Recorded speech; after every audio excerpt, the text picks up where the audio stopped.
Van চালিয়ে লেখাপড়ার খরচ জোগাড় করে এইচএসসিতে জিপিএ পেলেন রমজান। দর্শক, এ বিষয়ে বিস্তারিত থাকছে প্রতিবেদনে। মাত্র ৩ বছর বয়সে বাবাকে হারায় রমজান আলী। তারপর থেকে ৪ সন্তানের ভরণপোষণ জোগাতে হাড়ভাঙ্গা খাটুনি করতেন তার মা। তীব্র অভাবের মধ্যেও পড়াশোনা চালিয়ে গেছেন রমজান। অন্যের বাড়িতে কাজ করে মাকে সহায়তার পাশাপাশি ভ্যান চালিয়ে লেখাপড়ার খরচ জোগাতে হয়েছে রমজানকে।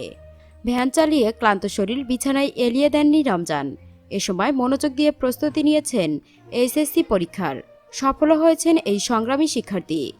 এইচএসসি পরীক্ষায় জিপিএ 5 পেয়ে উত্তীর্ণ হয়েছেন ভ্যান চালক রমজান। ঠাকুরগাঁওয়ের রানীর সংকৈল উপজেলার বাচর ইউনিয়নের মিরডাঙ্গি গ্রামের মৃত আবু তাহেরের ছেলে রমজান আলী। 4 ভাই বোনের মধ্যে সবার ছোট তিনি।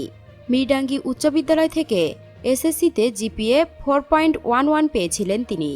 এবার রানীর সংকৈল ডিগ্রি কলেজ থেকে মানবিক বিভাগে জিপিএ 5 পেয়েছেন রমজান। অতি কষ্টের মাঝে এমন ফলাফলে খুশি রমজান ও তার পরিবার, খুশি তার কলেজের শিক্ষকরা সহ স্থানীয়রা। ভবিষ্যতের পরিকল্পনা নিয়ে জানতে চাইলে রমজান আরও বলেন, আর্থিক সমস্যার কারণে কোচিং করতে পারিনি, সে কারণে ভাবছি 1 বছর পর ভর্তি হব। তারপরও চেষ্টা করব ভালো বিশ্ববিদ্যালয়ে ভর্তি হবার, ভবিষ্যতে ভালো একটি চাকরি করে পরিবারের কষ্ট লাঘব ও দেশের সেবা করব।